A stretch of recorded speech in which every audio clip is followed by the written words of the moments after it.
All right, and boom, just like that, we are live-ish. It's a recording, so it's not really live. Oh, let me turn my light on. Hold on, guys. Here we go. All right, now we are podcasting. We're doing a Q&A. It is actually the end of one of my class days. This is day 4 of my acoustic guitar build workshop.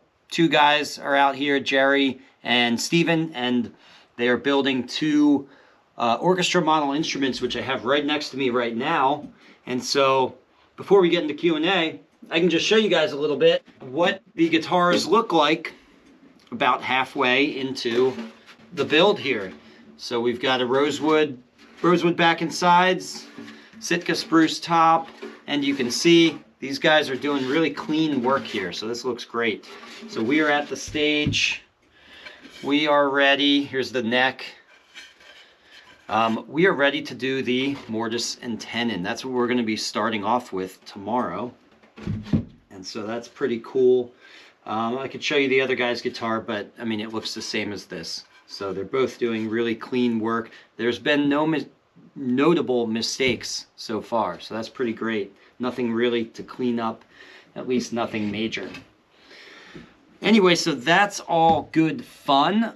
We'll just get right into the Q&A here. We'll go into the Discord. I'm doing this totally blind, by the way. I usually kind of peruse through the Discord and the YouTube comments before I start, but I'm not even really doing that today. So let's see what we got. Okay, we have a response on nut compensation. So Tony D, in a previous Q&A, I answered his question about nut compensation.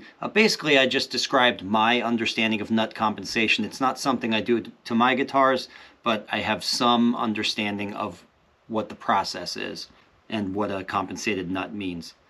And so Tony D responded with, "Thank you, Eric, for addressing nut compensation in your Q&A. The reason I asked was because I incorporated it into my first guitar I built. Having measured the intonation with an accurate tuner and compared it with uncompensated guitars, I reckon I have an optimized system. I shortened the fretboard at the nut end by 0.8 millimeters. When working out saddle compensation, I use the Stewmac calculator, putting in the scale length as 1.6 millimeters shorter. When you consider the distance between fret 1 and the nut, 0.8 millimeters seems quite a large number, but it's the distance between fret 1 and the saddle that's important, so 0.8 millimeters is actually a small number. I would urge you to try this on the next guitar you build." Okay, cool. Yeah, you know what it did? Whenever people ask questions about certain nitty-gritty topics like this, it does actually, unfortunately, inspire me to try these things. And I say unfortunately because there's so many different things you can try and do on a guitar that sometimes I end up trying too many things. And that can kind of drive you nuts sometimes when it's already taking you several months to get through a build and you just keep adding new elements to it. But hey, I might give that a shot, and Lamar's Guitars also added something here to the thread, and he always has interesting stuff to say, so let's read that. He writes, "Here's some industrial strength nut compensation for you. People will often use a pencil, dowel, etc. as a nut elevator when they play slide. Of course, that makes it where you can't fret the notes. I experimented with a 125 thousandths of an inch dowel, which was probably more like 110 thousandths of an inch by the time the string bit into it. That elevated the strings enough to comfortably play slide, but still fret a few notes. Of course, fretting a note on strings that high makes it go sharp, so I angled it so that each fret is a bit flat by position, making up for the sharpness you get in fretting. I was able to find an angle that made fretted notes pretty close to being in tune below the 5th fret. I took a piece of hardwood, 125 thousandths of an inch thick, cut to the necessary slant, and filed small notches for the strings with some back angle to make sure the leading edge is the break point. You could use acrylic, bone, etc., whatever scraps are lying around." And he also writes, above the 5th fret, the notes start to go a bit flat, but you can bend into that. And most fretted notes in the middle of a slide part pass by quickly, so that attention isn't drawn to them if they're just a little off. Okay, I understand what he's saying. So let me read that again. And most fretted notes in the middle of a slide part, so part of a piece of music or composition, I guess is what he means. They pass by quickly so that attention isn't drawn to them if the note, you know, is wavering a little bit or is a little flat or something like that. I understand that. Okay, the exact angle would depend on things like string gauge, scale length, etc., but it's a pretty functional cheater. And then he's got a picture there to add some clarity to what he's describing. Okay, that's actually really cool. That's not something I've ever experimented with, but I really like that. And Tony D responded, that's quite heavy nut compensation, a bit more than I am comfortable with, but your method is certainly good for finding the optimum. I like it. Yeah, that's cool. I think there's a lot of value you can get playing around with that, you know, just to determine what's right for you. Okay. Brian Bullard writes, if you had a choice, what would you buy first, a planer or jointer? I already have a drum sander. Okay. Patrick then writes, I'd go for the jointer. I don't have a planer and don't really miss it. That's funny because I would say the exact opposite. Well, I have both. I have a planer and I have a jointer. I hardly ever use the jointer. I do use it sometimes, but if I didn't have the jointer, it wouldn't be that big of a deal. Half the time if I'm trying to square up stock, I don't even use the jointer. So I would go with the planer, but honestly, that doesn't mean that I'm right and Patrick's wrong. It's just my experience has been that the planer really is a workhorse in my shop. I use it for so much, and the jointer not so much. So it really is a very personal decision there. LC Guitars writes, a jointer makes boards flat and square. A planer makes them the same thickness, but doesn't make them flat and square. If you're good with a hand plane, you can make the board flat and square and then use the planer to thickness. Exactly. So he really said that better than I could have. That's exactly why I could do without the jointer, because I don't mind using my shooting board or even just putting the board in a vise and by hand and by eye using hand planes to square up my stock. Squaring up my stock is not difficult for me, so I truly just need the planer then to thickness it, because thicknessing is a bear of a task, let's say. It takes a lot if you're doing it by hand.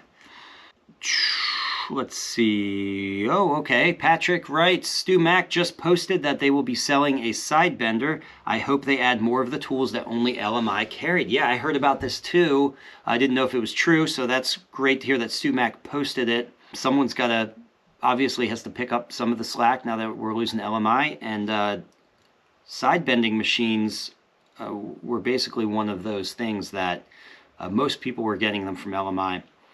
So it's good to see Stewmac is doing that too. There are other places, by the way, that sell side bending machines. I believe Blues Creek Guitars sells side bending machines. And I'm sure there's other places as well. So you don't have to go to Stewmac. All right, Patrick writes, second guitar, lots of firsts. And then he has a list of things that this is the first time doing. First time building from scratch.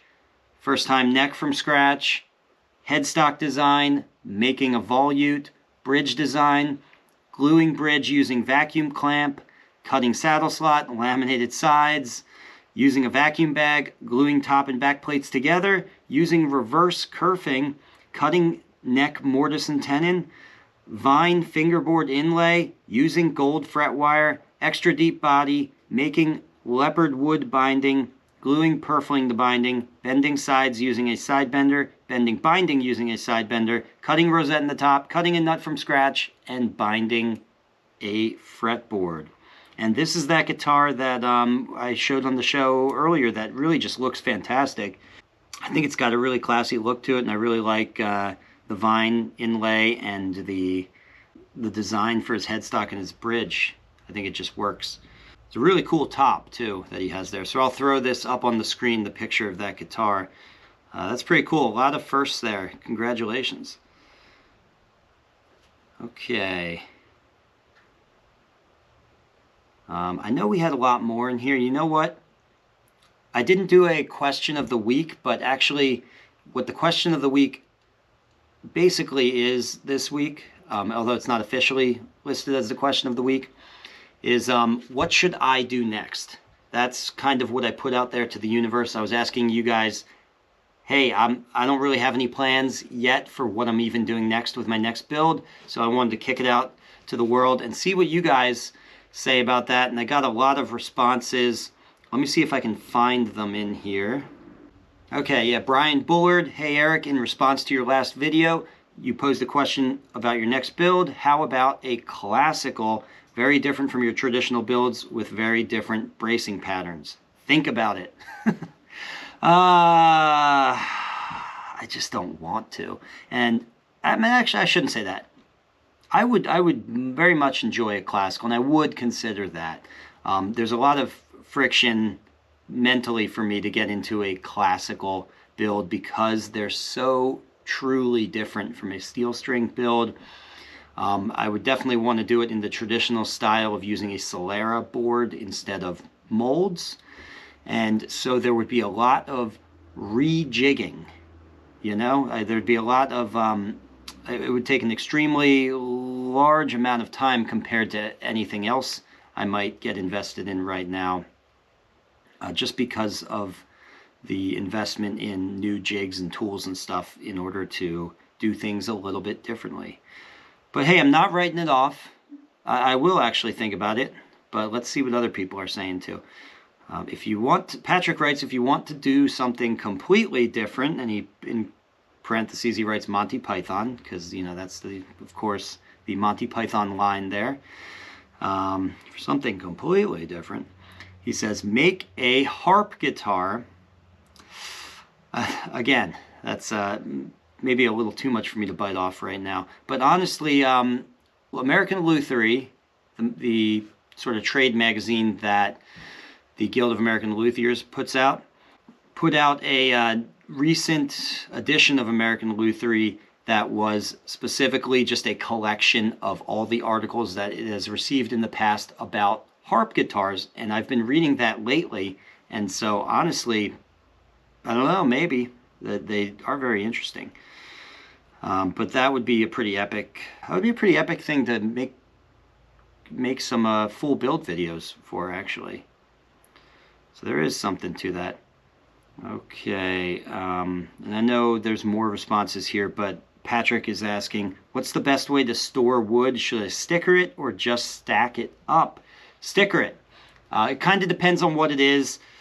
Really, it depends on how thin your stock is. The really thin stuff, which with guitars, a lot of it is really thin. So your back and side plates, your tops, all of that, you know, your book matched pairs, definitely sticker those. Don't just slap them on top of each other. You need air to be able to get to both sides.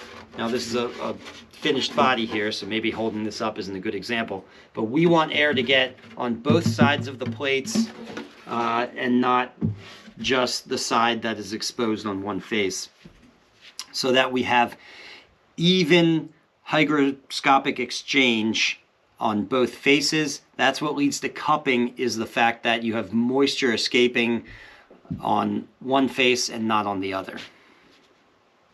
So let the air get all around it. Sticker your wood. Stickering, by the way, for you guys who don't know, just means stacking your wood with little thin sticks of wood between each piece to allow air to get between everything. For big billets and stuff, you don't need to sticker that. So if you have just a big mahogany billet before you cut it up into smaller pieces, I don't sticker that. You know, larger chunks before I resaw them, you don't necessarily have to sticker everything, just the thin stuff, if that makes sense. Okay.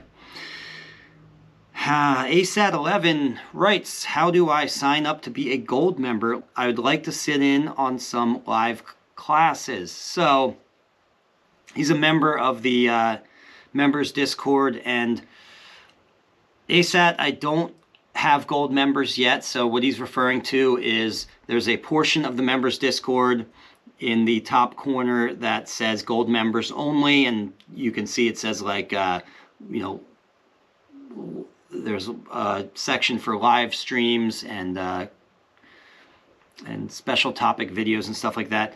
It's something that I was considering doing, and I've been testing that out to see if it would work, and also throwing the feelers out there to see if there's interest in it, and apparently at least there's a little bit of interest in it because you're asking about it. So I'm going to file that away, and maybe I will get the gold member thing going. But just so you know, ASAT, it doesn't exist at the moment.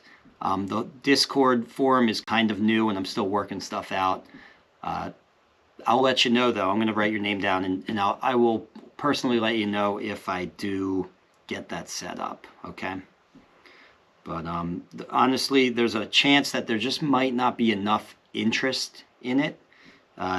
It will be it will be behind the paywall, and there might not be enough interest in what I'm doing there for people to justify the expense to you guys. So I'll have to think on it for a little while. We'll see.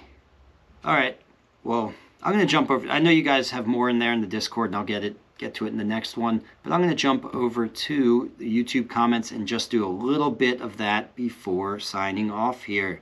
All right. Riley Info writing something about bridge plates. He writes, I like any good quarter sawn hardwood used for guitar building as a bridge plate. It may be more expensive, but the bridge and plate are what's primarily transferring sound into the top. Don't want to skimp there. A good rosewood or paduk work really well and are strong. Yeah, I completely agree with that. And this was answering or responding to a question. Someone was saying that they didn't have skew cut maple for their plate. They're asking if they could use something else. And I said that the skew cut thing is not something to totally obsess over. You really can use, even flat sawn is fine to use, but quarter sawn's okay depending on how the grain is oriented. The issue with quarter sawn is that potentially, if the grain is perfectly in line with the holes, you can get splits across all of the holes at once. All of this stuff, though, understand that, especially if you're building your first guitar, there's millions of guitars out there that have flat sawn bridge plates and quarter sawn bridge plates and do just fine. We as luthiers always have sort of an ideal in our heads of what we want, but many guitars survive just fine without the optimum thing in there, if that makes sense. So we're just trying to avoid well, that's it. I don't want to confuse you with any more than that. That, I think, is a sufficient response there. Moving right along. DALG Guitars writes, I could be wrong, but the tree is the only example of quilted mahogany, and it is stunning. I agree to this, that it is stunning, and I think he might be right, actually. I don't know, though. I think I may have heard that before, which is another reason why it is such a unique and rare thing. You know, there's flamed mahogany, but what's so unique about the tree is that it's quilted. So it very much is its own thing. Thank you for your very clear videos and explanations on how to use the router rig to route the binding channel. I just did my first L5 body and it came out flawless thanks to you. I am tickled to death. Wow. Body is spalted maple and binding will be cellulose tortoise shell. Oh, pretty cool. All right, I love spalted maple. This is cool looking. Eric, do you leave the transverse bar and fretboard graft unradiused and then glue these in place on a flat surface and not in a radius dish? Lots of people do that. You can do that. There's absolutely nothing wrong with that. I just don't do it that way. Okay? Like I was mentioning, I know he was talking about. So in a previous Q&A, yeah, I had talked about the different ways that you can deal with the fact that the fretboard tongue has to come and meet up with the upper bout, right? And you have a radius on the top. And so there's a bit of a challenge there in the fact that we don't want to glue our fretboard tongue down to a radiused, or flat fretboard tongue down to a radiused surface. Although, honestly, you kind of can because the radius is so subtle, which is another option there. But there's different ways that people deal with that. Some people, like what he's talking about, will make sure that the transverse bar and the fretboard graft are flat, which the graft is not a brace anyway, so you shouldn't be radiusing. You don't need to radius that regardless of what you're doing. But anyway, the transverse bar, yes, you can leave that flat, and some people do, in order to ease the top into a flat orientation as it approaches the fretboard tongue. I don't do that because the radius on my top is pretty subtle anyway, and I like to just take a block plane after I've, perfectly radiused the top all the way around, meaning the kerfing and all the braces have the radius built into it. None of it is flat. And then I just gently flatten the top a little bit with a block plane and a sanding block. It doesn't even need to be perfectly flat to accept the fretboard tongue. It just needs to be 90%, have 90% of the radius taken out.